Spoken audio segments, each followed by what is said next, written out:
Hey everyone, today I'm joined by Garrett Jestice. Garrett is the founder of Prelude Marketing and an expert in go-to-market strategy. He was popping up all over my feeds, communities, LinkedIn, and so I decided to learn more.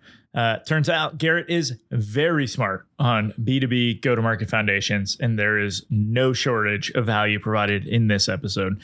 If you are looking to sharpen your go-to-market strategy and grow your business, you do not want to miss this one.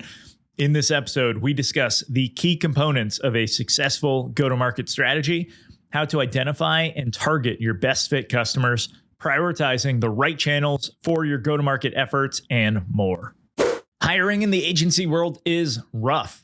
Most job posting sites get you lots of applicants, but with their easy applying options, most of those are unqualified. And worse, they don't understand what it's like working at an agency. This is why I created Agency Job Hub. You can post your positions for free to find applicants looking specifically for agency work. And we already have a growing list of candidates who will be notified as soon as you post. You can list your open positions for free at agencyjobhub.com. And now, please welcome Garrett Jestice. It's easier than ever to start an agency, but it's only getting harder to stand out and keep it alive. Join me as we explore the strategies agencies are using today to secure a better tomorrow. This is Agency Forward. What do most companies get wrong about go-to-market strategies? Man, what a loaded question to start off. There's too many things. Right? I'm going to give you two quick answers here, Chris. I think the first one is they don't do it. So what I hear so often when I work with, small growing agencies is that they got to this point where they had some sales, they had some momentum, they wanted to start doing better marketing. And so they jump straight to channel execution. So they go out and they hire an SEO agency or freelancer or someone to run paid ads for them or whatever it is, right? And they skip over that core go-to-market strategy phase, which is exactly what you need to do to help those agencies or freelancers executing be successful. So that's kind of part one. Part two, which I'm sure we'll talk more about in our conversation today, is I actually think that you should start at the bottom of your funnel and work your way back up when starting with marketing. Most companies start at the very top with how do we get brand awareness, right? How do we get more people to our website? And then how do we get them to convert into leads? And then how do we get those leads to close, right? And I actually think that that's the wrong way to approach it. If you do that, often what you're doing is you're filling a leaky bucket. And so instead, you should start even post-sale. You should identify who are your best fit customers who love what you do and you provide real value to them. And have you been able to produce testimonials or case studies or reviews from them, right? Once you understand them deeply, then it's moving back up to how do we close more just like them? And then how do we, convert more people who land on our website? And then finally, like top of funnel, right? And so those are kind of the two things that I see most often when it comes to go-to-market strategy. It's either not doing it or it's approaching it from a backwards direction where you start at the top of the funnel and work your way down. Right. Yeah, that second one is something that's always bothered me with like when I was running an agency where that's what our clients want. It's like, I just need more eyes. It's like, yeah, but we're going to send them to your site that sucks. Like what, why would we do that? Right. Like, what's his name? Paul Graham, Y Combinator. I think it's Paul. Might be drawing a blank right now, but like I said, do things that don't scale, right? As a startup. And like if you can just have a great website that really captures what you need, even if it's a single landing page at the start, right? For your bottom of the funnel type content, you can go manually talk to people and send them there. And that should be enough to get things kicked off, right? Yeah, and absolutely. While verifying your messaging, like doing all of the things that you should be doing before, like as you're going to market, I guess. What? Is it just that we're too tied to like vanity metrics? And it's like, well, if I just hit 1,000 people and get them to this page, there's a chance one of them will buy. And like, maybe that's the approach I need to take. Why do you think people do that? It's a good question. I don't know the exact answer to it. I think it can stem from, some of the vanity metric stuff that you said. I also think it is often when founders, CEOs don't come from a marketing background, right? Or come from just a marketing executional background where maybe they were an expert at running paid ads. they miss the entire value that marketing can provide across your entire funnel, right? They don't think of marketing. I think that's one of the problems that we face just in B2B in general today. A lot of times companies don't think of marketing as anything more than top of funnel, get eyeballs, get me leads, like the execution of those channels. When I really think like good strategic marketing can and should extend across your entire funnel, right? It should start with like post sale, like again, helping you identify who those best fit customers are, and testimonials and case studies, and then helping deals close, and communicating your value across your website, and then finally executing channels. So I don't know. That's kind of my take. But I don't know. What have you seen? Well, so you just got me thinking as well. I think one of the reasons why marketing teams are one of the first ones cut like over sales is because of how close they are to the revenue. Right. And I think when you look at like a marketing agency, they're probably pretty close to getting cut fast because of like for the same reasons, right? They're not that close to the revenue, but probably because most of them are starting with top of funnel content, right? They're just trying to build awareness. But if they started on the opposite end and could directly tie the work that they're doing to the revenue, it's much harder to get rid of those assets, right? Mm-hmm. And like lean into the resource that, with the value that they can provide you. And so I think that's probably it's a good point. Just like one massive tip that you could potentially take from this episode is like bring yourself closer to the revenue. Mm-hmm. And that doesn't start with top of the funnel content and production. We help you increase revenue is always the easiest value proposition to sell across any company, right? There's other value propositions that you could offer, and you got to be honest with, there are sometimes, I've worked with agencies in the past where, it's a video production agency and they're claiming to increase revenue, but they don't really have the ability to showcase that. Right. And so you have to be honest with that. But again, always the closer you can get to revenue and that being your true value proposition, the easier it is to sell for sure. Right. Well, and it's easier to prove out if you get like your ROI and stuff. But I've talked to a lot of other types of agencies, like even like LinkedIn ghostwriting, right? That is very top of funnel. And when talking about like, well, what metrics are you looking at? And they're like, well, customers sold. And it's like, there's a very large like disconnect between what you're offering and then the client having to do a bunch of work in between to get that sold client. So like, you're just trying to show attribution, I guess, and be like, well, we brought you him. So like, that's why you closed it. It's like, no, there were like 20 other steps in there. Like I promise. Mm-hmm. That's it, man. That's an interesting one. So let's go back actually to the first challenge or things that companies get wrong that you mentioned, which is that they just don't do it. Like, why is it a lack of knowledge, a lack of just awareness? They get too excited, right? No startup founder is ever excited about being patient and having to take steps to get to a result. Like, why are they skipping their go-to-market strategy? Honestly, I think it's a combination of all the stuff that we've talked about so far. It's the stuff that you just said, where they just get excited. They're moving quickly. They don't want to take the time to slow down to put together a strategy that sounds like something that is boring or tedious or not productive. They just want to execute, right? A lot of times, early stage founders are just in the execute mindset, right? But I also think that it kind of goes back to what we talked about earlier as well, that they don't understand the true value that marketing can provide. They see it as just top of funnel, get me leads, get me more eyeballs. And they don't understand how it can extend through their entire funnel, right? And so they don't approach it strategically. They approach it executionally. And they just look for someone who can get them more leads or get them more eyeballs or get them more traffic to their website. Yeah. So I guess what's the solution for shifting that mindset? It's a good question. I think easy question, right? Yeah.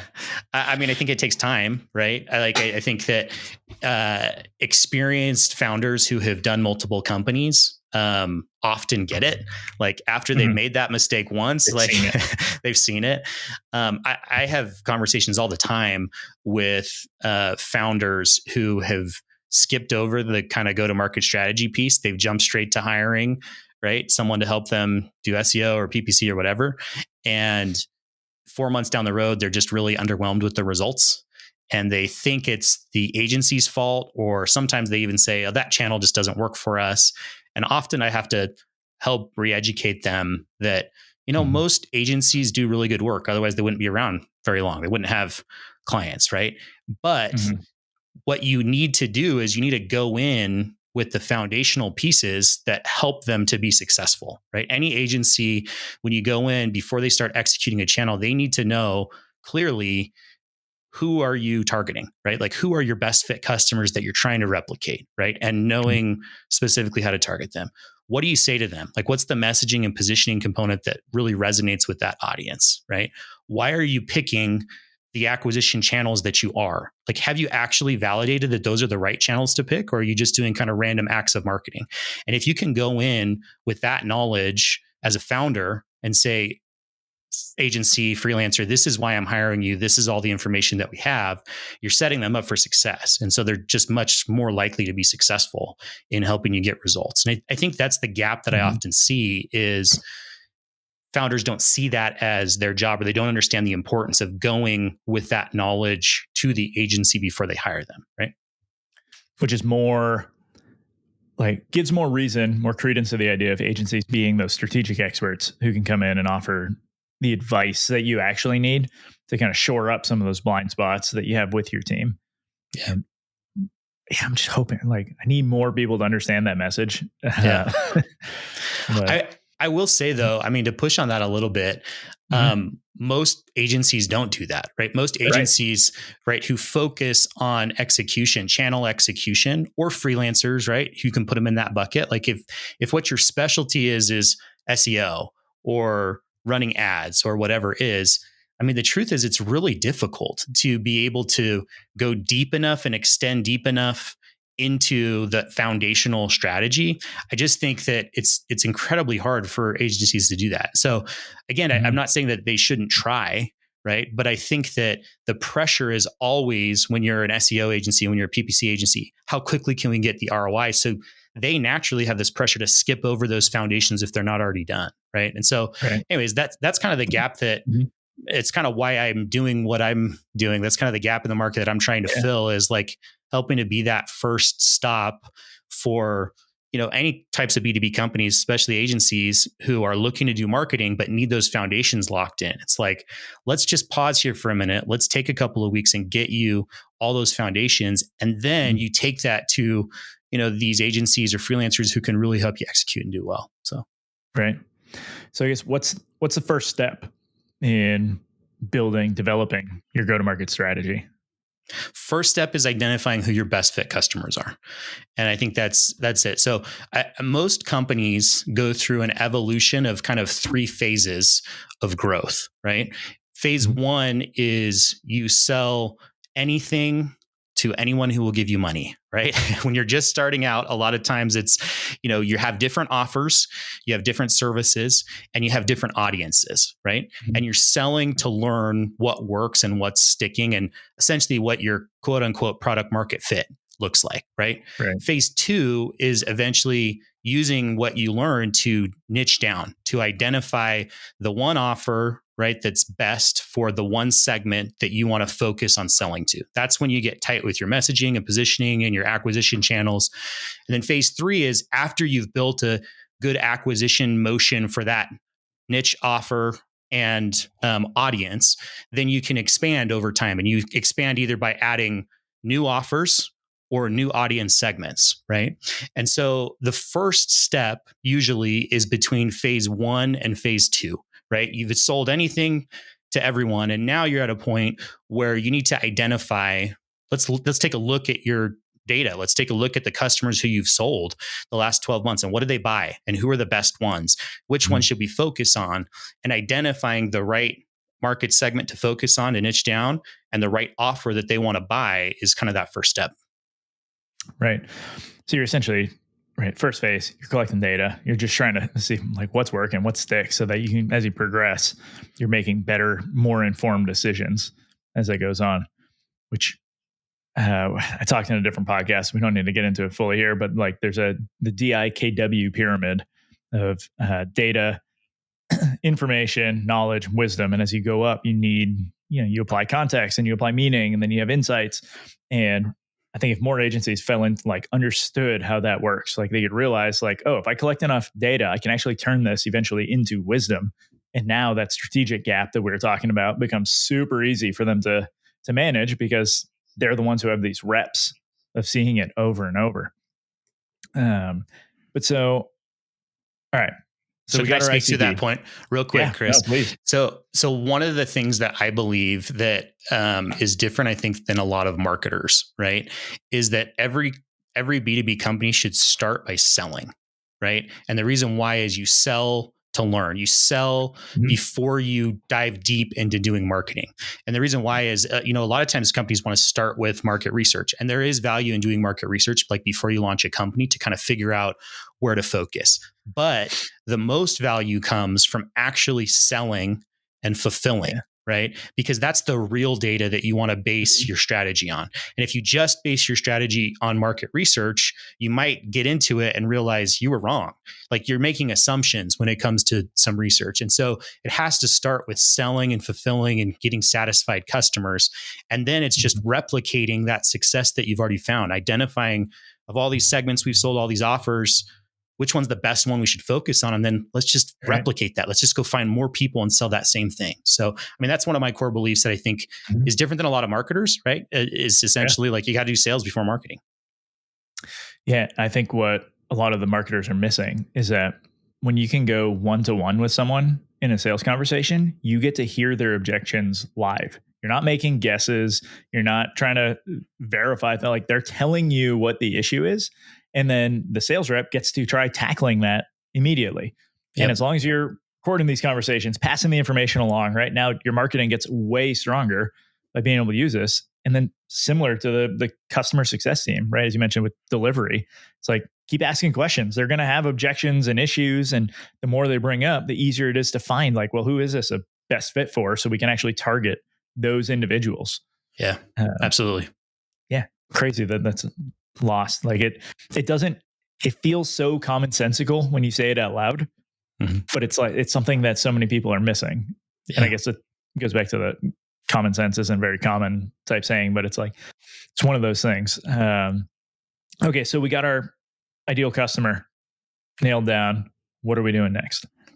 So I think the first thing is, do you really know what you need to know about that customer segment to find more just like them, right? And so I guess that kind of goes back to building an ideal customer profile or buyer personas. And truthfully, my mindset about those have changed a lot. When I first started in marketing, I thought that those were just fluffy, that they weren't valuable. And truthfully, they are for a lot of companies. And the reason why is they're not data backed. They're just an average of a made up persona. And I think that the best ICPs, the best buyer personas are based on your real customer data, right? So once you've identified, okay, these are our best fit customers, you have to be able to put together the attributes of those best fit customers. Some of the first stuff is, okay, what are the firmographics? Like, what industries are they in? What company sizes, right? What's the title of the person who you're selling to?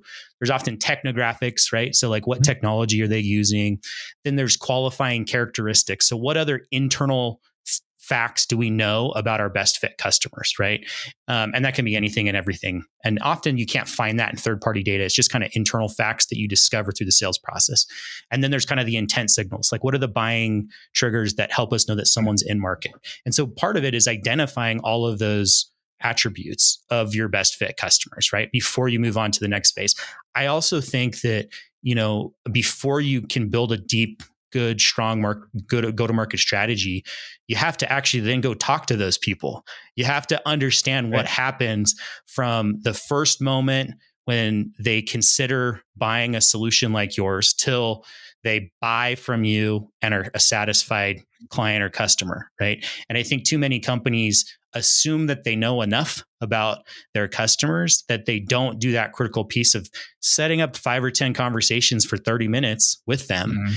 And really, truly understanding, because if you do that, they're going to tell you everything you need to know to improve your messaging and positioning, to improve the channels that you focus on to find more people just like them. Right. Yeah. So doing an ICP is one of the exercises I do with my clients.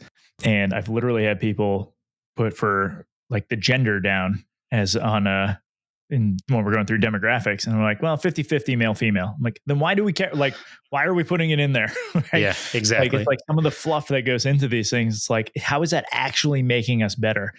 And so I thought about it, and I just realized, oh, if I just add one little section at the top of this, give me your best fit current client who's like actually giving you money. And then right under it, give me your like a dream client, right? Someone that you know who like looks like they meet all the perfect stuff. And that has led to more conversations as we're filling out the ICP. That has led to like us knowing what other questions we need to be asking those individuals when we go into like those interviews. As you're referencing. Yeah, often I think a customer profile, like an accurate customer profile of your single best fit customer, is much more valuable or actionable than an average ICP across tons of different customers, right? Like if you can really put together one single profile that has, the breakdown of all those different things, then it's just a matter of how do I go find more people just like that? Right. Yeah. And there's probably something to be said. And now I'm just thinking about this on the spot. So if it's stupid, forgive me, everyone. But when you have like that ideal customer profile, there's a good chance that a lot of your other like potential customers want to be like that ideal customer. Right. And so by identifying who is this ideal customer, it's also like a dream outcome for them to be more like that person.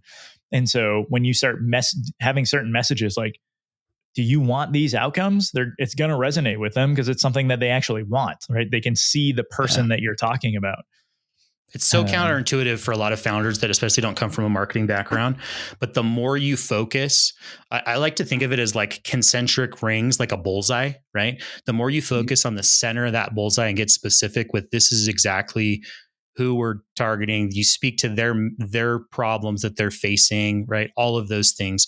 You naturally, you think that by focusing, you're gonna make people who are in those outer rings want, to go somewhere else. And if they're far enough away, then yeah, you will. But you actually end up attracting those outer people in those outer rings who want to be like that center bullseye, just like what you said, right? Yeah. And then you're essentially coaching your audience like into the persona that you want them to take. Yeah. So, a couple birds with one stone. Let's talk messaging and positioning for as you're developing your strategy, right? We know who we're targeting, some of the things that they actually care about, their fears, their goals, all of those things. How are you, like, what types of exercises are you doing to ensure that the message is actually something that will resonate with them as you go to market? Yeah, it's a great question. And again, I think it goes back to what we just talked about a minute ago. It has to start with actually interviewing and talking to some of those best fit clients, right?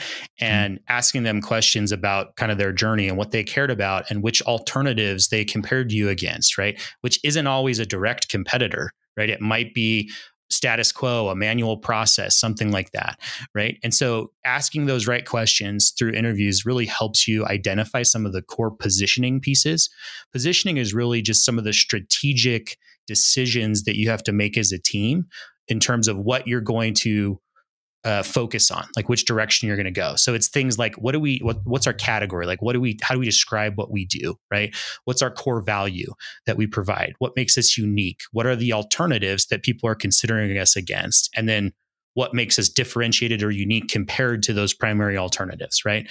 And then messaging flows out of that. It's really like kind of the core messages that you want to communicate, your point of view about the market, right? And the solutions in the market and kind of what makes you different and some of the core other messaging out on the website. So part of it is starting with customer research and identifying that. I will say, though, the second piece of it that a lot of companies miss is making sure that you get alignment across your entire team. And it's only half the problem is getting the answer. The other half is making sure that everyone's bought into the answer. So what I often do is I do some form of workshop with teams. I've even worked with agencies or professional services that were like two founders and that's it. And they were like, "Yeah, we don't need to do that. We're pretty aligned." And then we got into like a discussion in a workshop, and they're like, "Oh, actually, like we differ on these opinions. Like, I'm glad we're doing this, right?" So alignment is kind of the second piece because that helps make sure that whatever you just decided in that workshop is actually going to get executed when you move into marketing and sales and customer success and anything else. So I love that you brought up alignment because as soon as you started talking about everything with positioning and messaging, I literally wrote that down as a follow-up question. Like, how do you align the teams on that? And so I'm going to follow up with a similar question, I guess, right? So we can get them aligned on the positioning and the messaging. But now as you're actually executing in the go-to-market strategy, how are you keeping them aligned to, if we want to start with sales and keep that information flowing to marketing and success team same way, but how are we making sure that they're actually sharing data, cross teams to continue refining that strategy and make sure that it is the best thing going forward?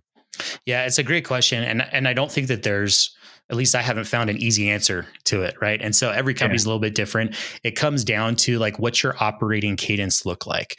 Do you have a touch point where all your core go-to-market teams, or at least leaders, can come together and discuss what's working, what's not, what they're learning as your ICP evolves, as your positioning evolves? Because usually it evolves every, 12 to 24 months. Like your ICP is going to change a little bit at many companies, right? Your messaging position is going to change a little bit. So having regular check-ins, biweekly, at least monthly, where those teams can get together and share what they're learning is such a key piece, right? I think the other piece is making sure you know what your decisions actually mean in execution, right? As a quick example, I worked recently with an agency, and we had talked about, hey, we need to focus. We're kind of moving from that phase one, like we talked about, into phase two at the stage that they're at. And so we went through this process. We identified kind of the ICP and the two segments that they really wanted to focus on. But then they didn't really, I think, internalize what that meant when it came to execution, because after that, one of their marketing people went and created a whole bunch of 10 different industry pages for all the different industries that they serve on their website. Right. And I think that you need some coaching and some reminders sometimes of okay, we made this decision.